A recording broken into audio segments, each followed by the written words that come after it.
Mis hermanos, es un gozo y un privilegio estar con ustedes aquí en esta tarde y le traemos un saludo de sus hermanos de Iglesia Bíblica del Señor Jesucristo.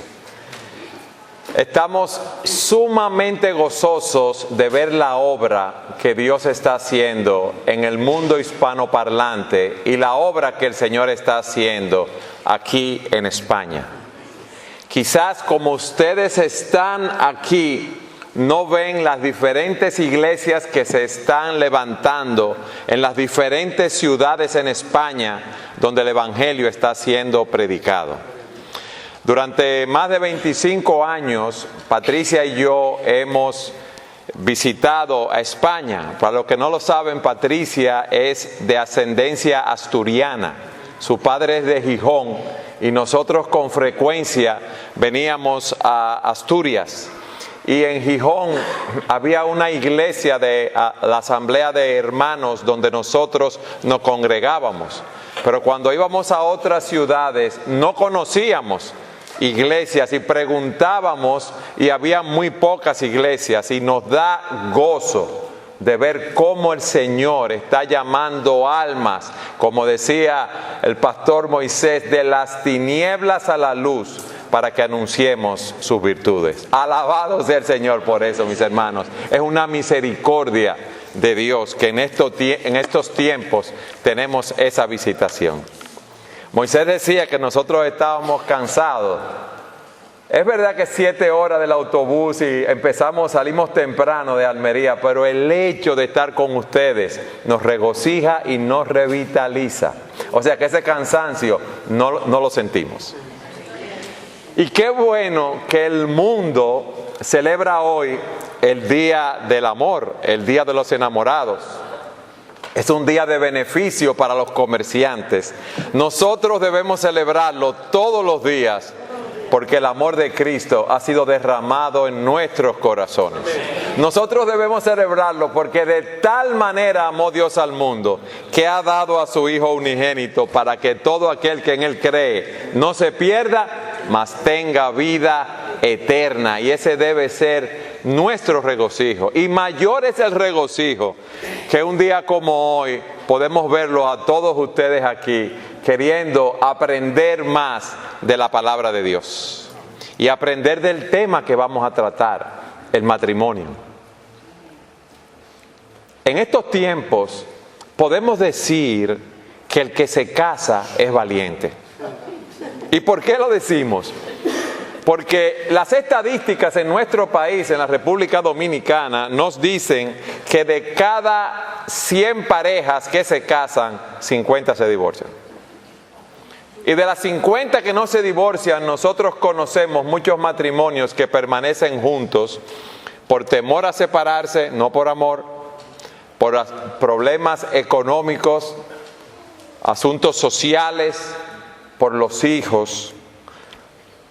Y la pregunta que nos hacemos es la siguiente: ¿por qué hay problemas matrimoniales?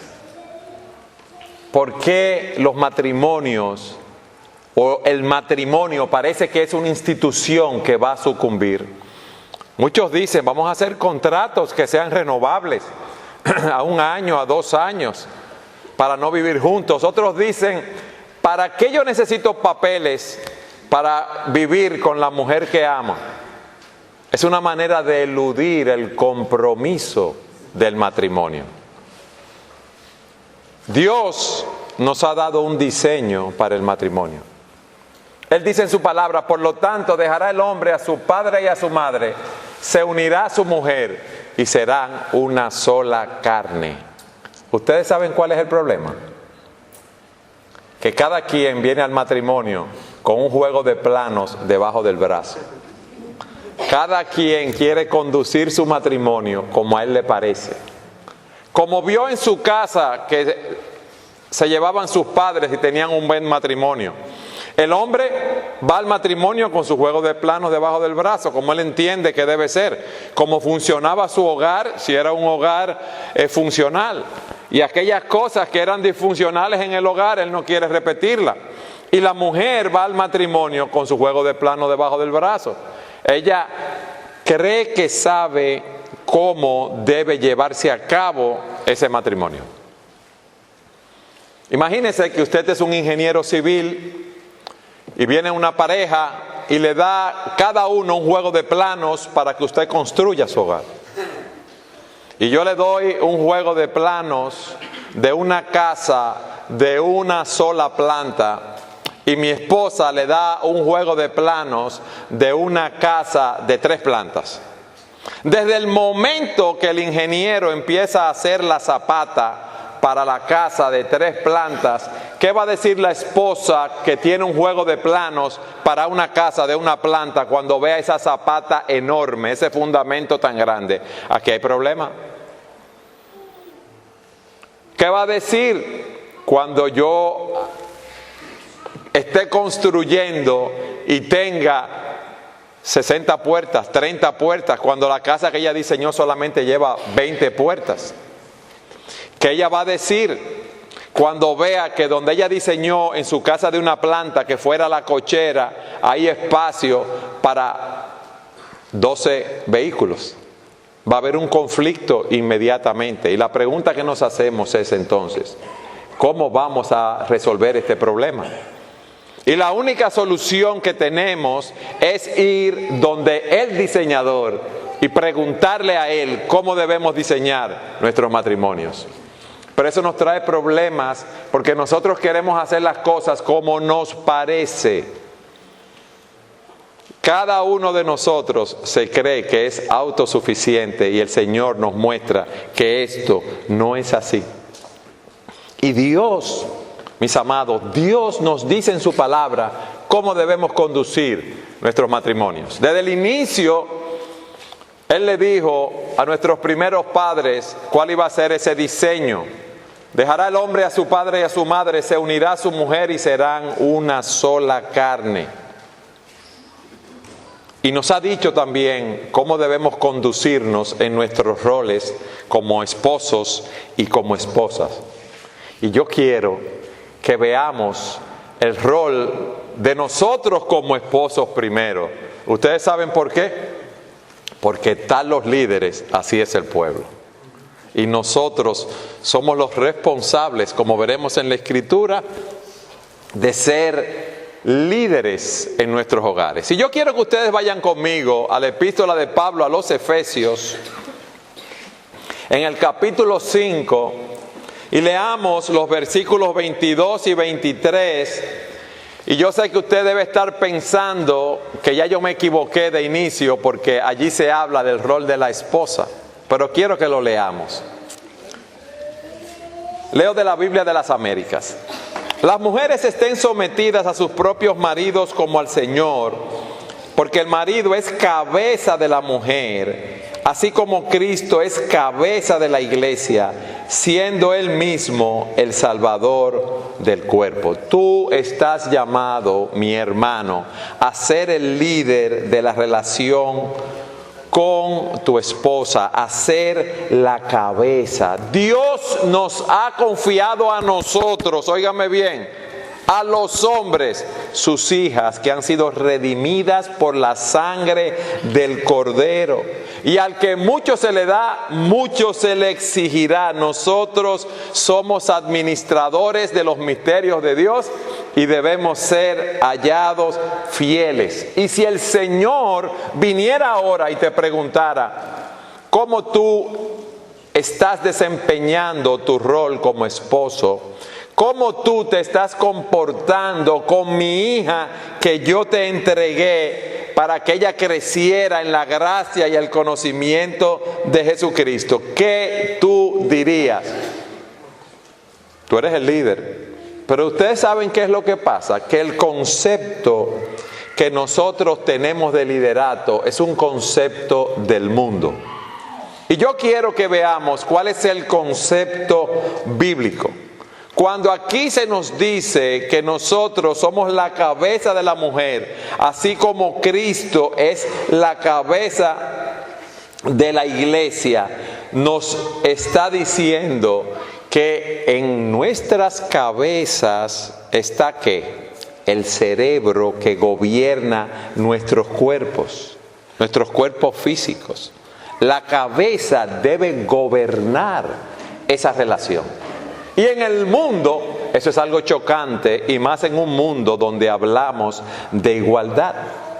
Nosotros, mis amados, tenemos la responsabilidad de ser los líderes en la relación, así como Cristo es la cabeza de la iglesia. Ahora, ¿qué no significa ser cabeza? No significa abusar o usar a tu esposa para tu propio beneficio. Líder, ya Eduardo lo dijo, jefe, yo soy que mando, yo soy que doy las órdenes. En la República Dominicana decimos yo soy el pato macho. A mí me dijeron aquí que se dice yo soy el macho ibérico. No es querer salirte con la tuya todo el tiempo. No es mantener a tu mujer en su lugar, en su sitio. No es tratarla como si fuera una niña. No es controlarla ni dominarla física, emocional, social o mentalmente. No es ser condescendiente con ella, que cuando la complaces es como si le estuvieras haciendo un gran favor. Ninguna de esas cosas. ¿Qué significa ser cabeza? ¿Qué significa ser líder? Yo quiero que tú vayas conmigo a la Escritura, a Mateo capítulo 20, versículo 20, para que veamos lo que nos dice la palabra. Voy a relatar esa parte de Mateo 20, 20 al 24. Se acerca al Señor la madre de los hijos de Zebedeo con sus dos hijos y le dice: yo quiero que mis hijos en tu reino se sienten uno a la derecha y uno a la izquierda. O sea, cuando venga tu reino y tú seas rey aquí, que ellos esperaban, ¿verdad? Ese Mesías, ese libertador político, yo quiero que tú hagas a uno ministro de la presidencia y al otro ministro administrativo de la presidencia. Yo quiero las mejores posiciones para ellos. Y el Señor le dice: ustedes no están entendiendo. Y algo más pasa en el versículo 24. Los otros 10 discípulos, ¿qué hicieron? Se molestaron. Ahora la pregunta es, ¿por qué se molestaron? ¿Por lo que le habían pedido, le había pedido la madre de Zebedeo para sus hijos? No, se molestaron porque ellos querían lo mismo también. Ellos querían el poder y estaban indignados. ¿Por qué? Porque los otros habían caminado adelante. Pero en el versículo 25 vemos cómo el Señor les explica que un líder es un siervo, y dice el texto: Jesús, llamándolos junto a sí, le dijo: sabéis que los gobernantes de los gentiles se enseñorean de ellos, y que los grandes ejercen autoridad sobre ellos.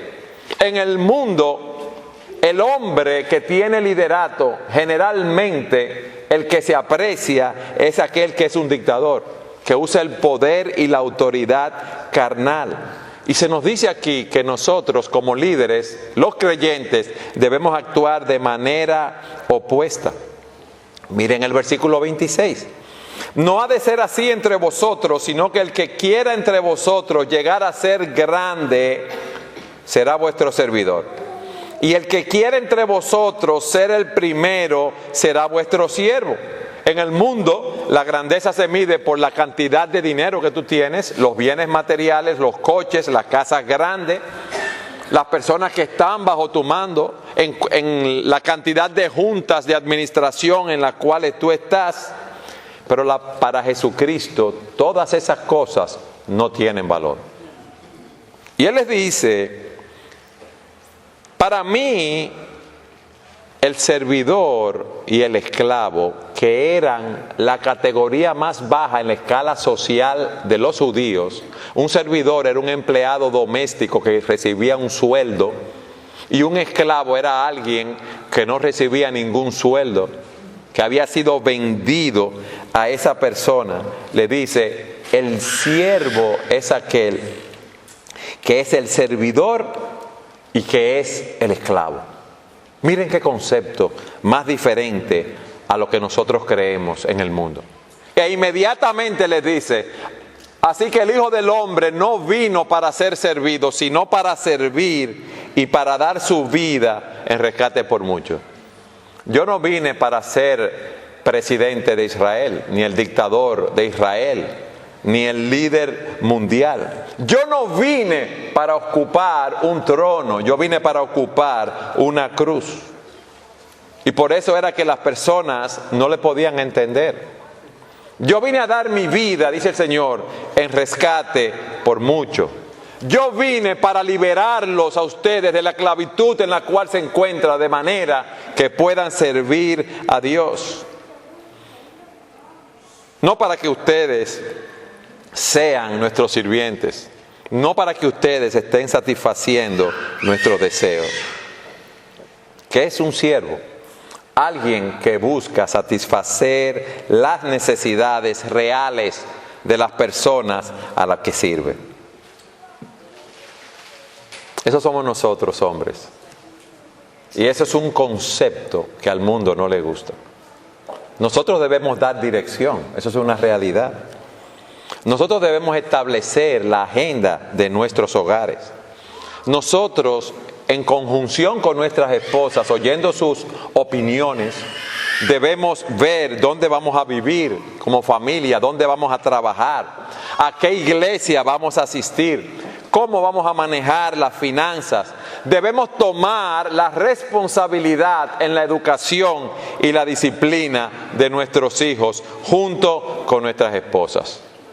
¿Cuál es tu primer deber, esposo? Y los hombres que están aquí, que no están casados, ser los líderes de nuestros hogares, ser los líderes de la relación. Y ser un líder es ser un siervo. Amén. En segundo lugar, yo quiero que ustedes me acompañen ahora a Efesios 5:25. Debemos amar a nuestras esposas, eso es lo segundo. Y quiero leer solo el versículo 25 para que veamos lo que nos enseña este pasaje. Nos dice: maridos, amad a vuestras mujeres, así como Cristo amó a la iglesia y se dio a sí mismo por ella. Ese es el mandato que tenemos, amar a nuestras esposas. Pero en el texto se nos describe las características, se nos describen las características que conlleva ese amor. Y ese amor es un amor sacrificial. Yo les voy a hacer una pregunta a ustedes. ¿Cristo nos amó solamente cuando estaba en la cruz del Calvario? No. No solamente fue cuando estaba derramando su sangre que Él nos amó. ¿Sí o no? No. Él murió, empezó su ministerio a los 30 años, el ministerio duró 3 años, pero Cristo desde que vino con un plan en mente, que era salvar a su novia, que era la iglesia. O sea que ese plan estuvo siempre presente en la vida de Cristo. Debemos amar a través de la muerte y a través de la vida. Si yo le preguntara a ustedes, hombres, ¿cuántos de ustedes están dispuestos a dar su vida por sus esposas? Imaginemos que ahora entra una persona con un arma de fuego, con una ametralladora y empieza a disparar sobre nosotros. ¿Cuántos hombres de nosotros nos pondríamos al frente y recibiríamos en nuestros pechos los disparos para morir y proteger a nuestras esposas? ¿Cuántos lo haríamos? ¿Quiénes levantan la mano? Los que no la levanten están en problemas, Ahora, le voy a decir algo. Qué bueno que estamos dispuestos a hacer eso. Y si un carro la va a atropellar, ¿usted se pondría en el frente para que lo atropelle a usted en vez de su esposa? ¿Cuántos harían eso? Cada vez menos.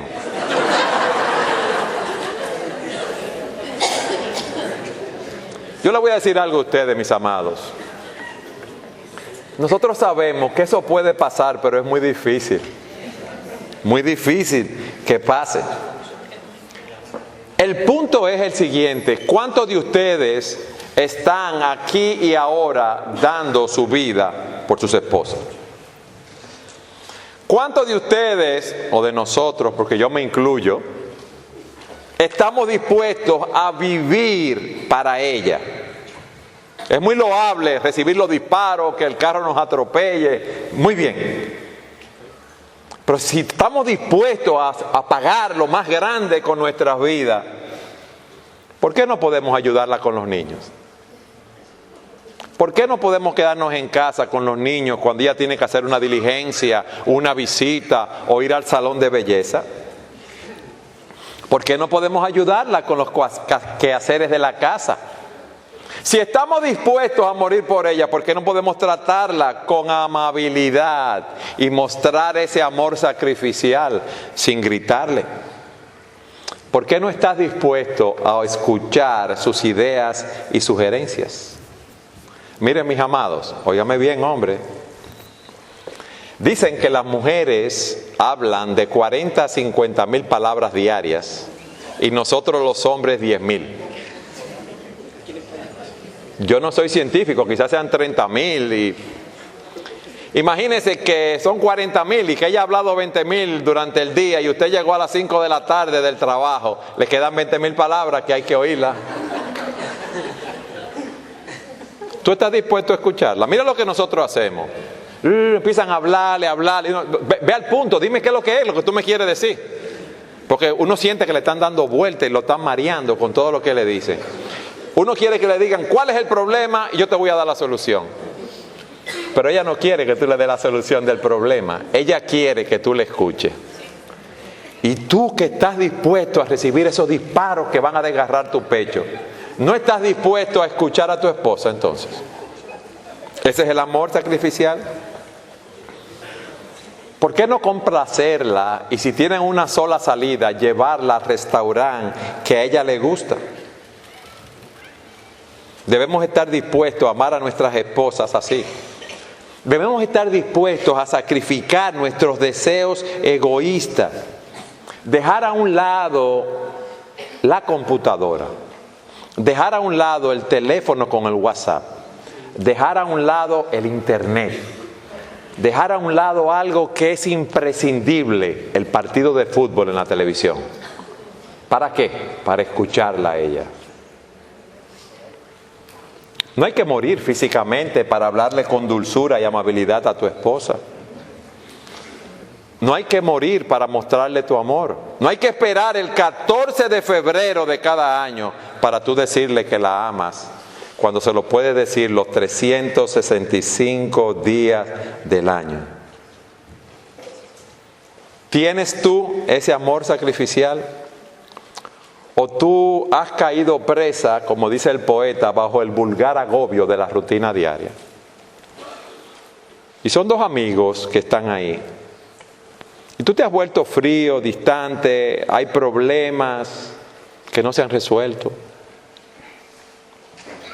Yo te voy a preguntar algo.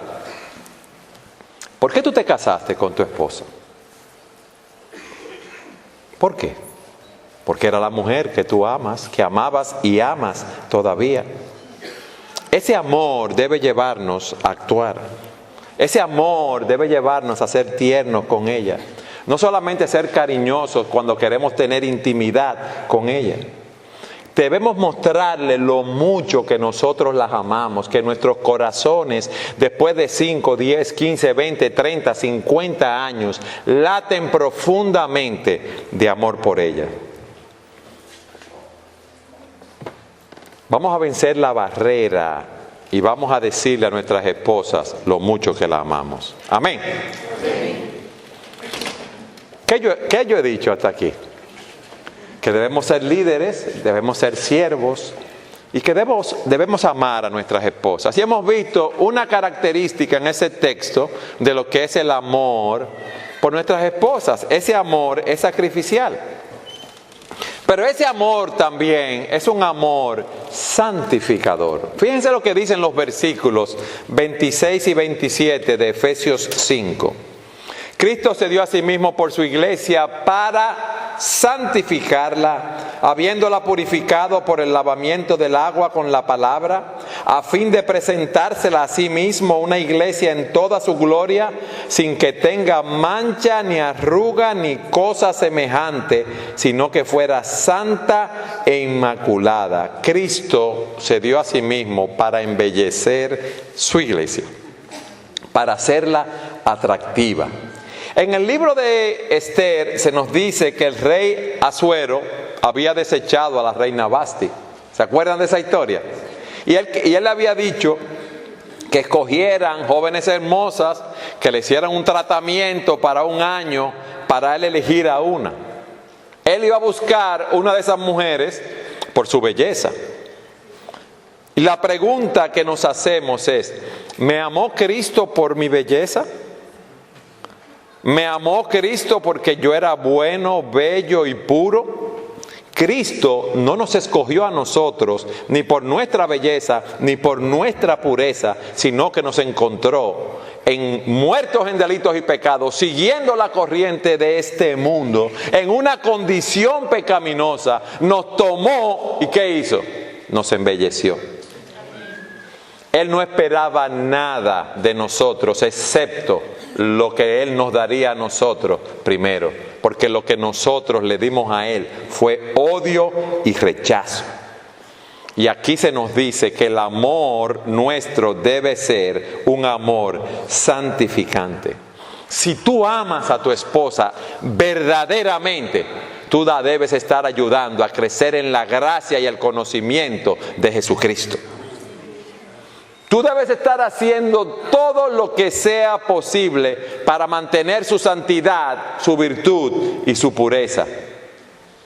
Tú no puedes estar haciendo nada que la lleve o la provoque a pecar, que la lleve a irritarse, a no suplir sus necesidades emocionales, físicas, sexuales, espirituales, porque nadie ama y envilece a aquel que ama.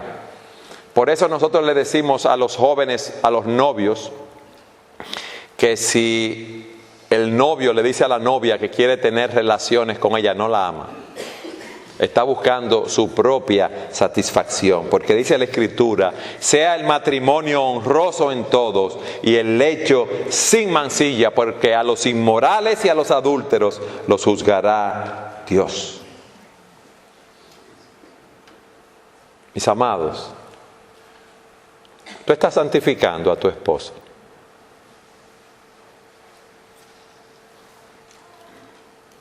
Tú estás aplicándole la crema embellecedora más poderosa antiarruga y antienvejecimiento y anticorrupción del mundo, que es la palabra de Dios.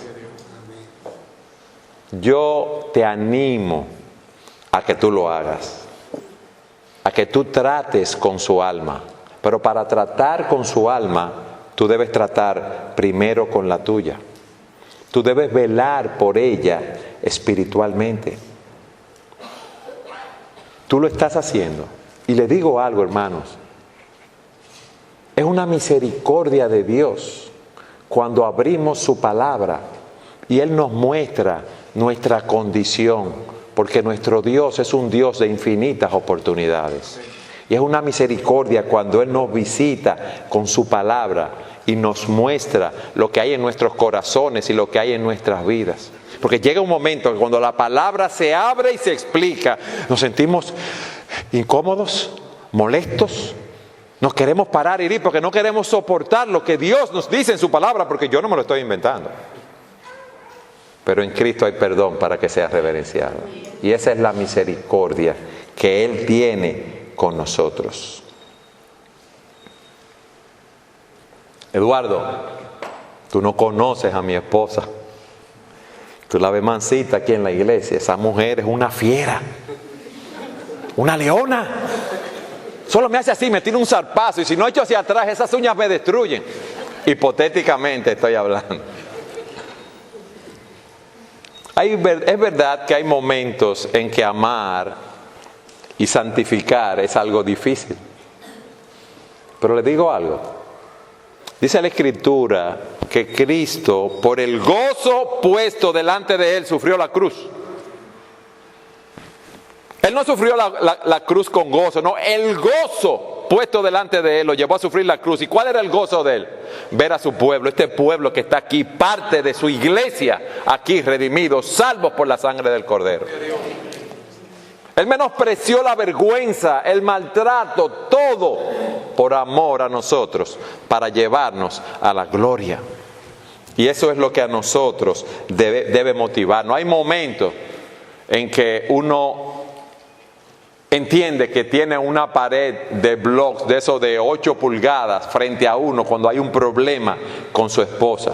Pero nosotros debemos glorificar a Dios amando a nuestras esposas, porque ellas son sus hijas, como yo dije al principio, que Él nos ha encomendado a nosotros.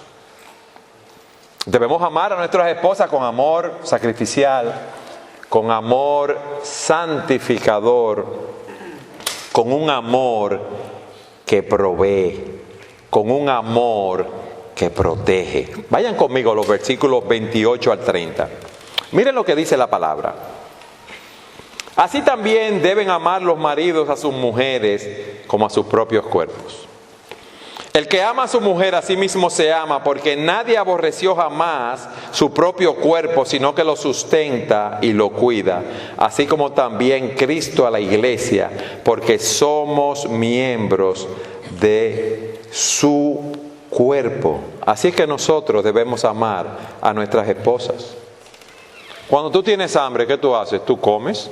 Cuando tienes sed, tú bebes agua. Cuando tienes frío, te pones un abrigo. ¿Por qué? Porque tú quieres cuidarte para ti. Oye bien, ¿cuál es el punto? Tú eres valioso. Y tú quieres lo mejor para ti. Tú te cuidas, tú te proteges. Y Pablo nos está diciendo aquí que amemos a nuestras esposas de esa manera. Así como tú buscas lo mejor para ti, así tú debes buscar lo mejor para tu esposa. Así como tú buscas la felicidad para ti, tú debes buscar tu felicidad en la felicidad de tu esposa. ¿Cómo es eso, Eduardo? Así como Cristo, su gozo para soportar la cruz, fuimos nosotros, sus hijos, ese pueblo que tenía para sí. Así nosotros estamos llamados a buscar nuestro gozo también, en el Señor primero, pero en cumplir lo que el Señor nos manda. Y el Señor nos manda a amar a nuestras esposas con ese amor.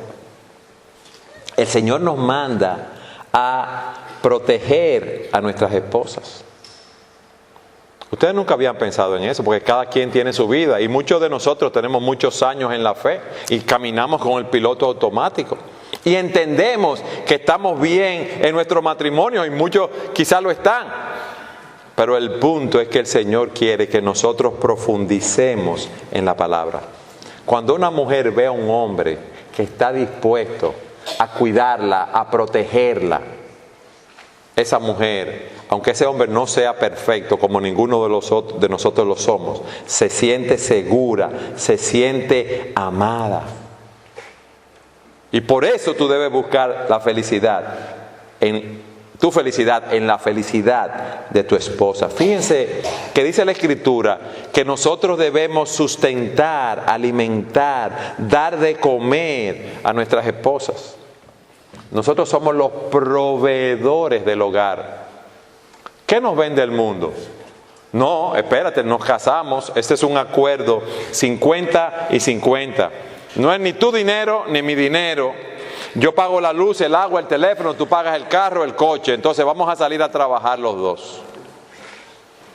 Y ahí está su esposa expuesta a una serie de presiones en el mundo, muchas veces sin necesidad, porque yo sé que hay inflación, yo sé que hay carestía, yo sé que muchas veces, la mayoría de las veces, ambos deben trabajar para cubrir las necesidades básicas del hogar. Pero muchas veces es para tener un coche más grande, una casa más grande, un televisor más grande. Y ahí está su esposa teniendo que salir al mundo a recibir las presiones del trabajo, de hombres que la pueden asediar, que la pueden acosar. Y entonces tener que ir a la casa a hacer su parte allí. No podemos generalizar y decir que todos los casos sean así, pero yo lo que quiero es traer a vuestra conciencia el que ustedes puedan pensar a qué cosas ustedes le están dando más valor. ¿Por qué? Porque no solamente nosotros somos los llamados a proveer, sino también a proteger a nuestras esposas. Eso es algo del llamado inherente a nosotros como hombres. Y estamos llamados a proteger a nuestras esposas físicamente. Si tú oyes un ruido en la casa de noche, tú no le dices a la esposa, toma un bate y sale allá abajo a ver qué es lo que está pasando. Esa es tu responsabilidad, porque hasta en tu físico, en tu contextura, Dios te hizo de manera diferente.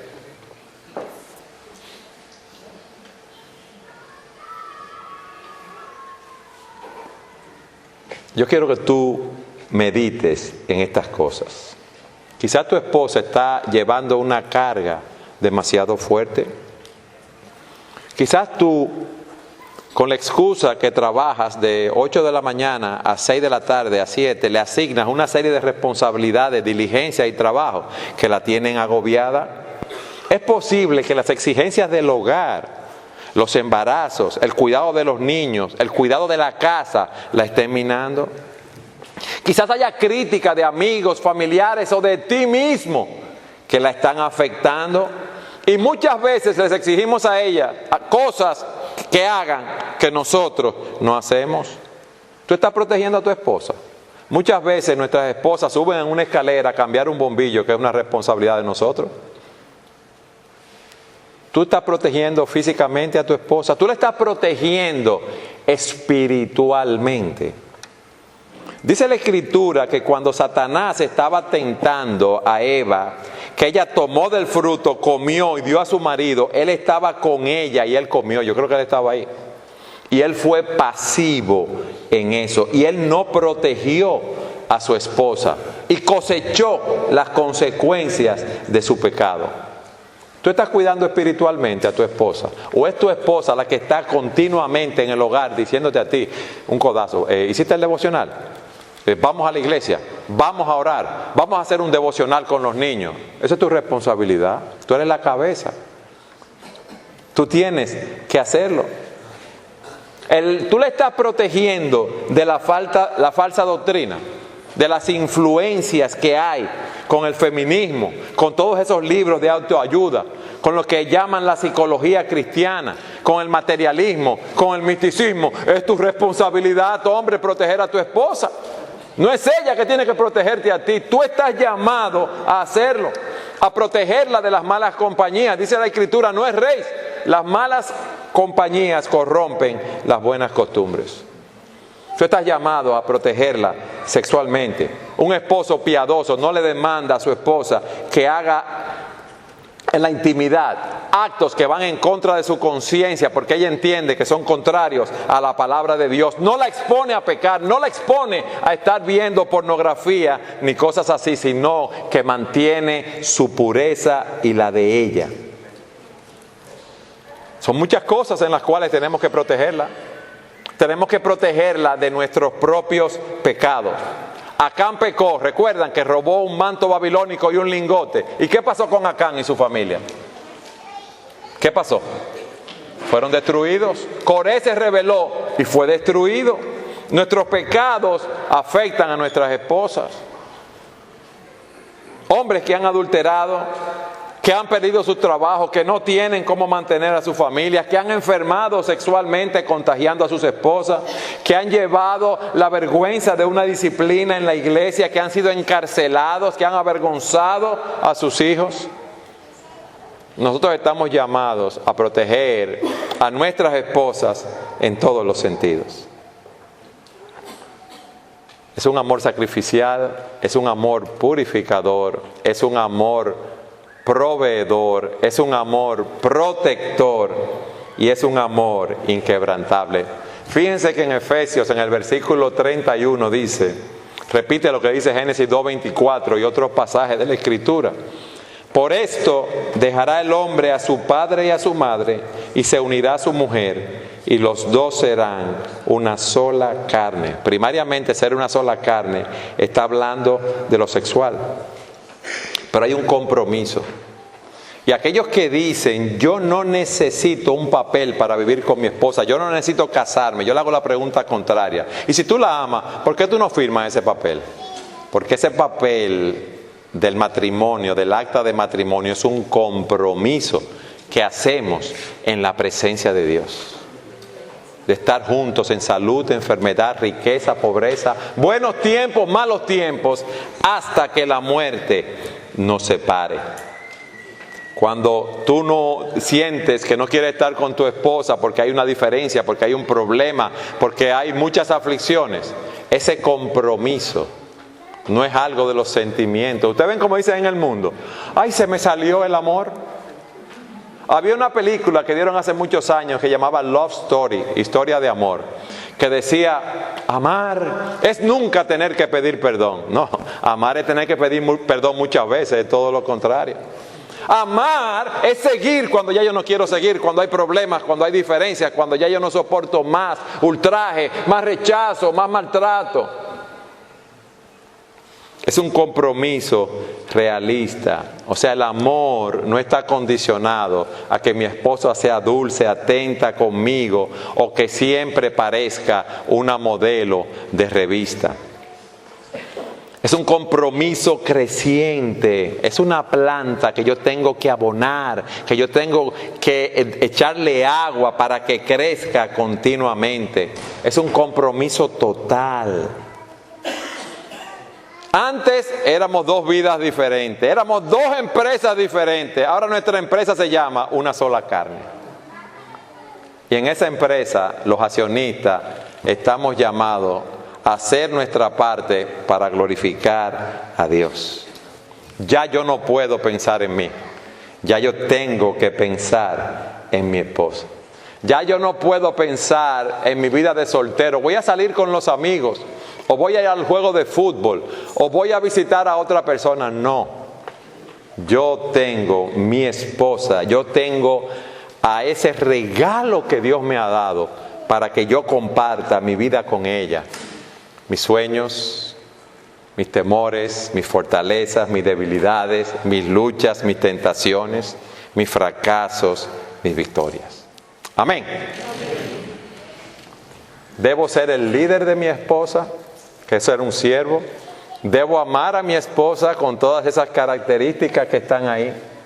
Y por último, debo conocer a mi esposa. Yo quiero que ustedes vayan conmigo a 1 de Pedro, capítulo 3, versículo 7. 1 de Pedro 3, 7. Y vosotros, maridos, igualmente convivid de manera comprensiva con vuestras mujeres, como un vaso más frágil, puesto que es mujer, dando honor como a coheredera de la gracia de la vida, para que vuestras oraciones no tengan estorbo. Yo debo conocer a mi esposa.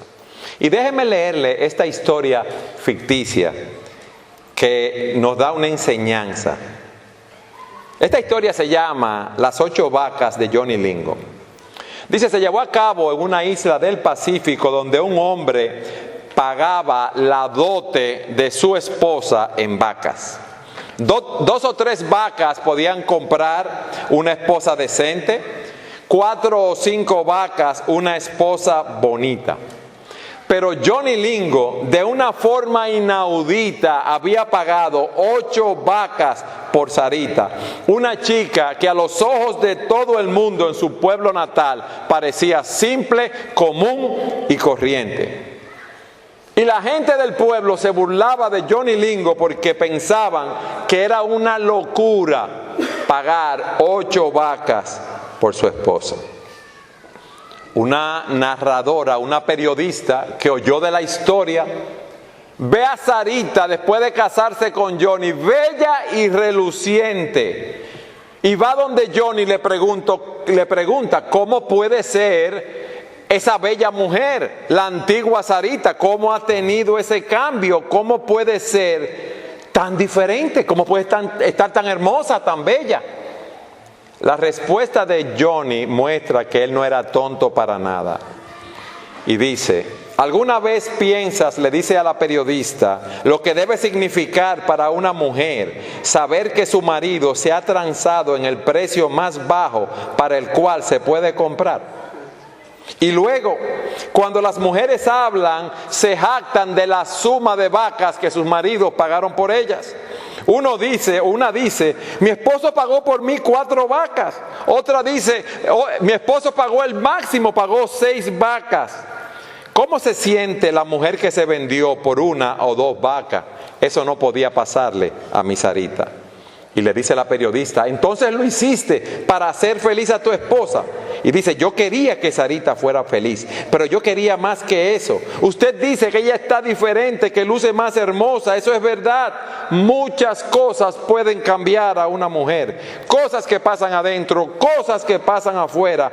Pero lo que más importa es lo que ella piensa de sí mismo. En Kiniwata, que era esa isla del Pacífico, Sarita creía que no valía nada. Ahora sabe que vale más que cualquier otra mujer de todas las islas.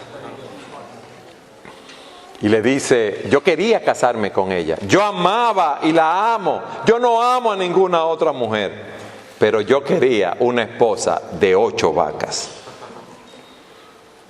Las personas tienden a vivir conforme a la forma como nosotros la tratamos. Si tú le dices a tu esposa la bendición que es para tu vida, si tú la alabas, si tú la animas, si tú la exhortas, tu esposa va a reaccionar de una manera diferente. Ahora, si tú eres de las personas que siempre andan de reversa, diciendo las cosas malas, las cosas negativas, las cosas que no se hicieron, tú vas a cosechar el fruto de eso. Y Pedro, en cierto sentido, en su epístola, nos dice a nosotros como maridos, que así como Johnny Lingo pagó 8 vacas por su esposa, en la medida de lo que podemos entender esa historia ficticia, nosotros debemos hacer lo mismo. Nosotros debemos entender, mis amados. Nosotros debemos honrar a nuestras esposas. Nosotros debemos vivir con ellas sabiamente. Nosotros debemos conocerlas. Nosotros debemos estudiar a nuestras esposas, debemos conocer sus fortalezas, debemos conocer sus debilidades. Dios nos juntó hasta que la muerte nos separe. Ustedes saben de dónde viene la palabra cónyuge. Ambos estamos en el mismo yugo. Un yugo que tomamos voluntariamente para la gloria de Dios. Y Pedro nos está diciendo, convivan con ellas de manera comprensiva, con entendimiento. Conoce la naturaleza femenina, conoce la naturaleza de tu esposa. Yo estaba predicando en un retiro en Nueva York y en un tiempo de compartir con los hermanos, un esposo nos dijo, yo estudio a mi esposa profundamente. Yo apunto todas las fechas a inicio de año en mi teléfono para que automáticamente me salgan las fechas más importantes. 14 de febrero, el aniversario de ellos, el cumpleaños de ella. Él lo apunta desde el principio de año, las fechas importantes. ¿Y ustedes saben lo que hacen? Están paseando ustedes le llaman un shopping center. ¿Así que ustedes le llaman? Un centro comercial, un mall, le dicen en Estados Unidos. Y ella se para frente a una vitrina y dice, ay, mira qué zapatos más lindos. Yo le digo, ay, sí, qué lindo esos zapatos, pero yo lo apunto en mi mente inmediatamente.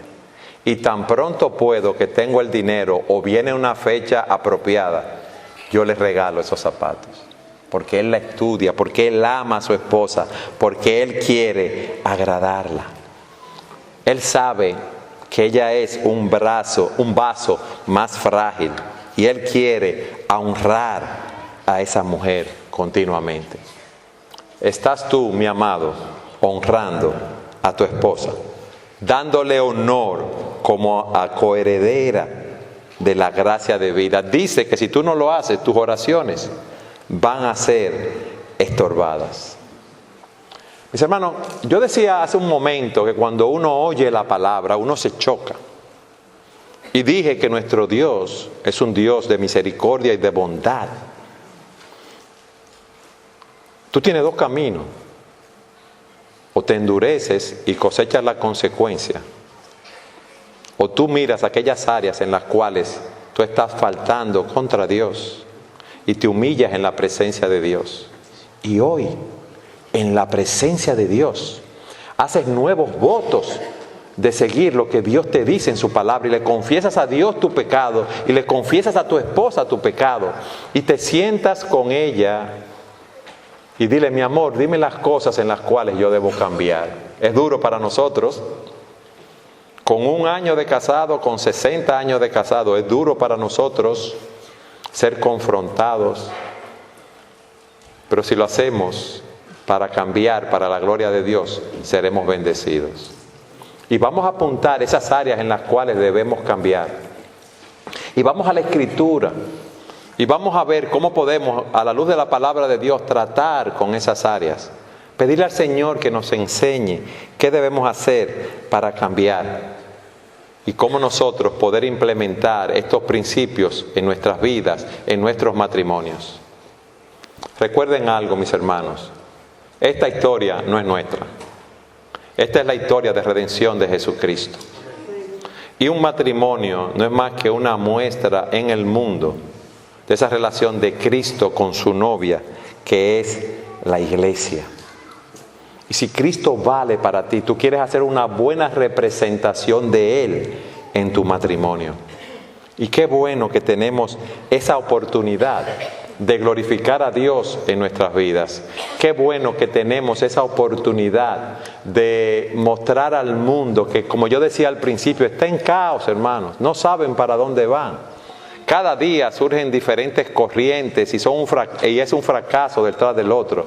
Entonces nosotros que tenemos la verdad, ¿qué debemos hacer? Tomar ese estandarte. Y no solamente proclamarlo con nuestros labios, sino proclamarlo con nuestras vidas y nuestros matrimonios para la gloria de Dios. Amén. Vamos a orar.